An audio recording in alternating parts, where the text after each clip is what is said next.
In this video, we're going to consider sensitivity analysis in the manner that it's used by at-risk software.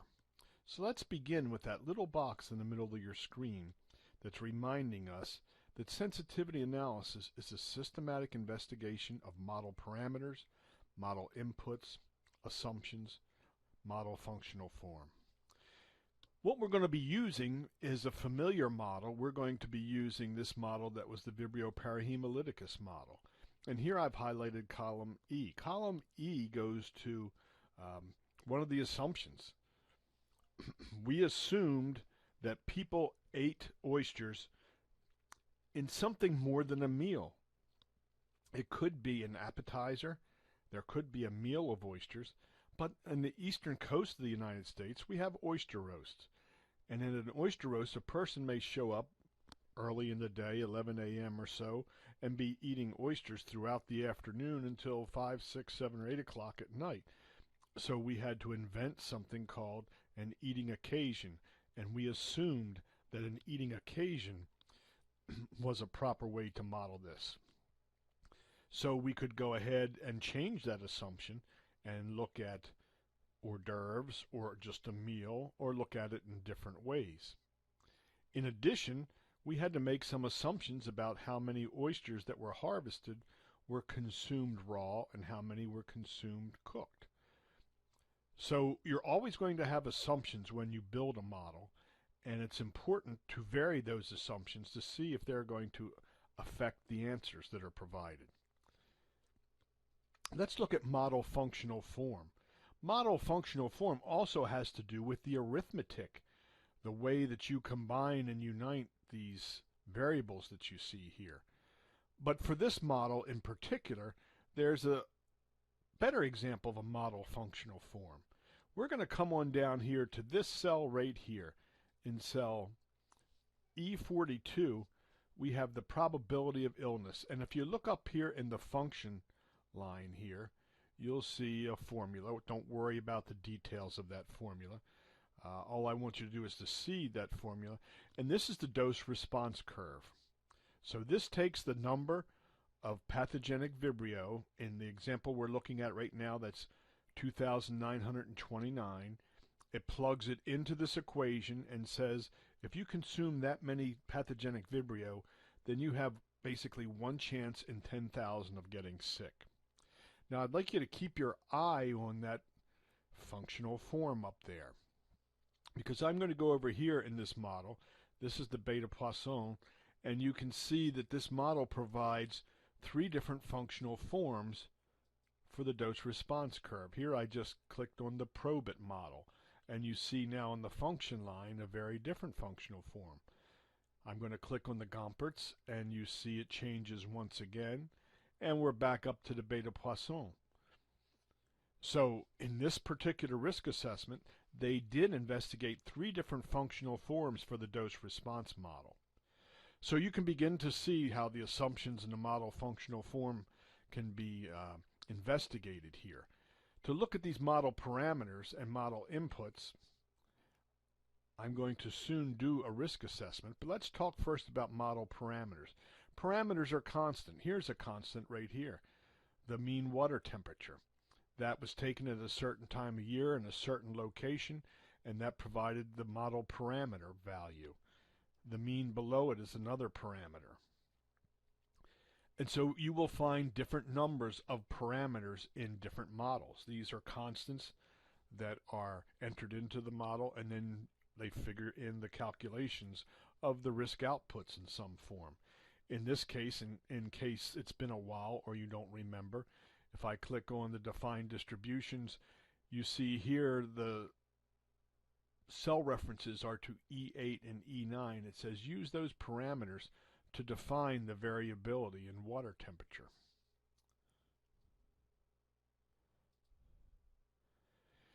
Model inputs, that has to do with what variables do we look at, like time on the water, time unrefrigerated, air temperature, estimated growth rate in oysters. These are all different inputs that figured into this model, and there would be alternative ways to formulate this model changing the functional form, if you will, that would require different model inputs. So now that we know what we mean by model inputs, we can go ahead and look at how you might do some sensitivity analysis. We've got our beta Poisson curve in. Up here, we're going to do 10,000 iterations. So let's start our simulation here.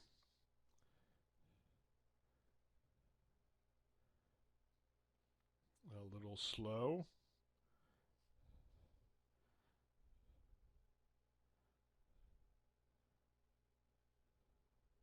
Finally,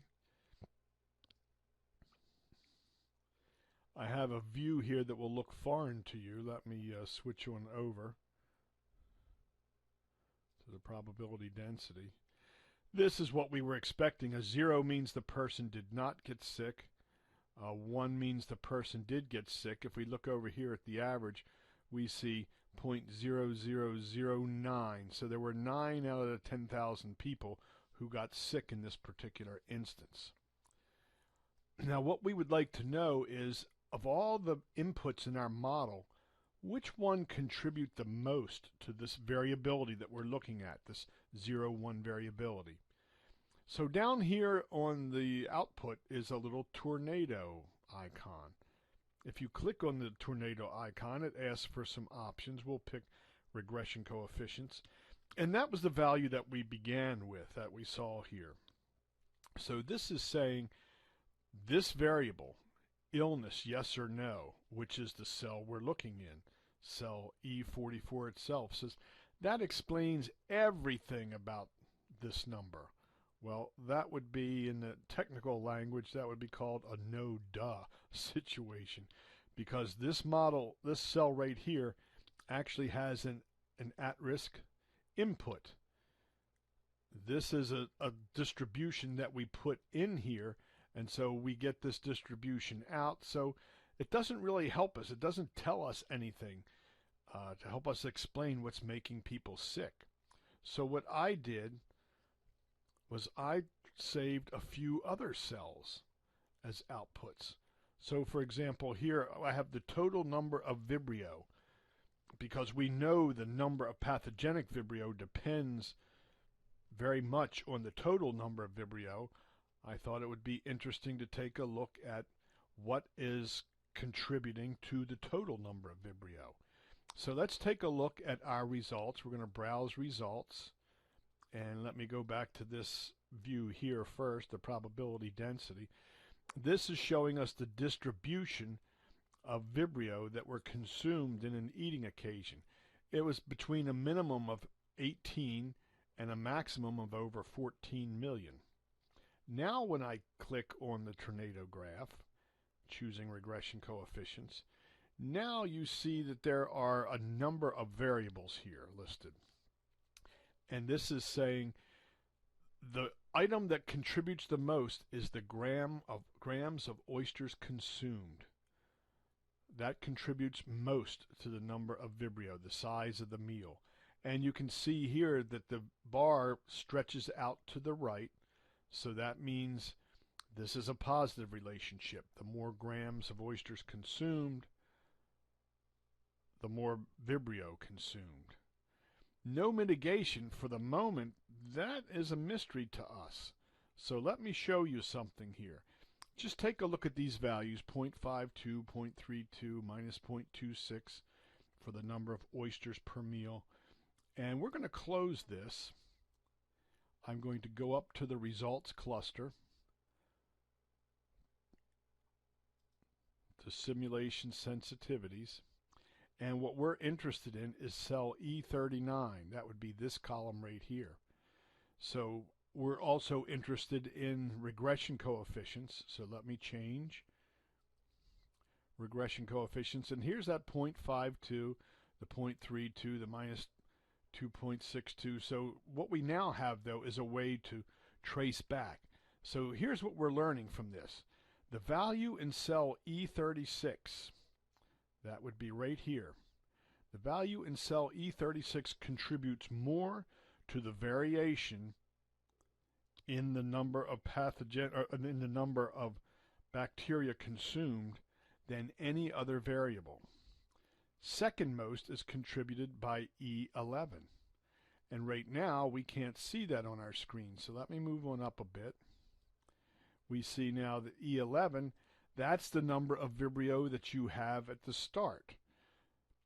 So now we know two important things. One is obviously the size of the meal that you eat is very important, a very important variable, an important input. And the other important input is the number of Vibrio that are in the oyster flesh at the time it's harvested.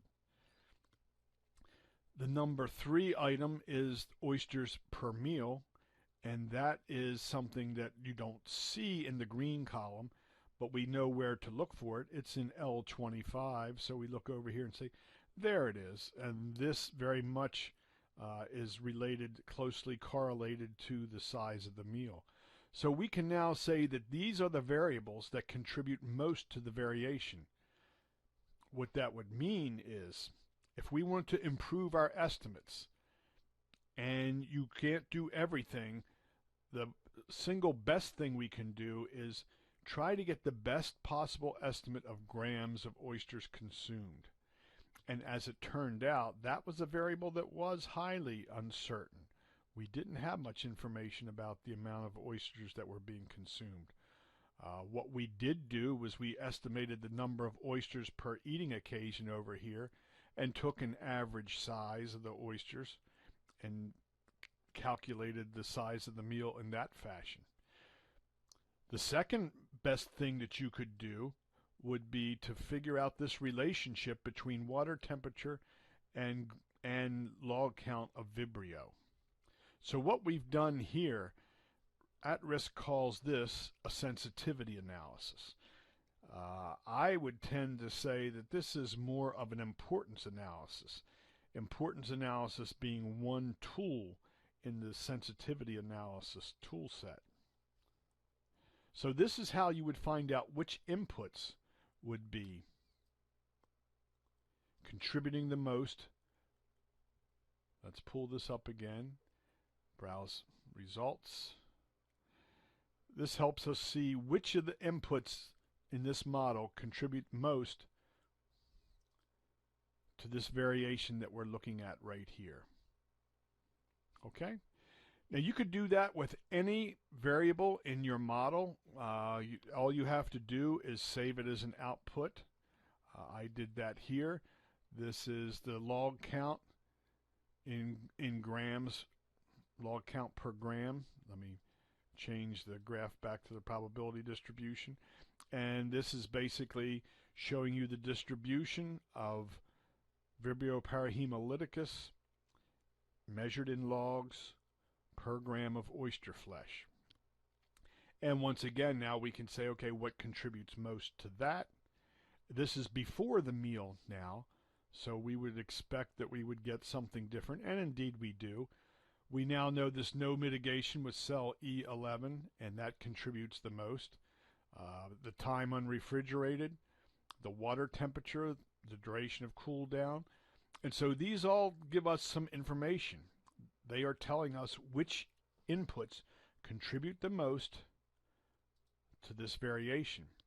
They also give us some clues about risk management as well then. So let me go back. If we can do something about the time that the oysters are unrefrigerated, notice if we could take this bar and make it less, we would make the number of Vibrio per gram of oyster flesh less. If we can reduce the duration of cool down, we can also reduce the number of Vibrio.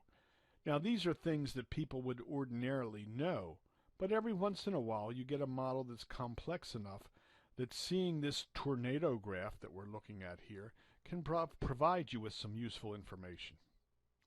So I'm going to close on this point, and I will encourage you to ask questions in class if you have any questions about this basic idea of systematically investigating model parameters, inputs, assumptions, and functional form.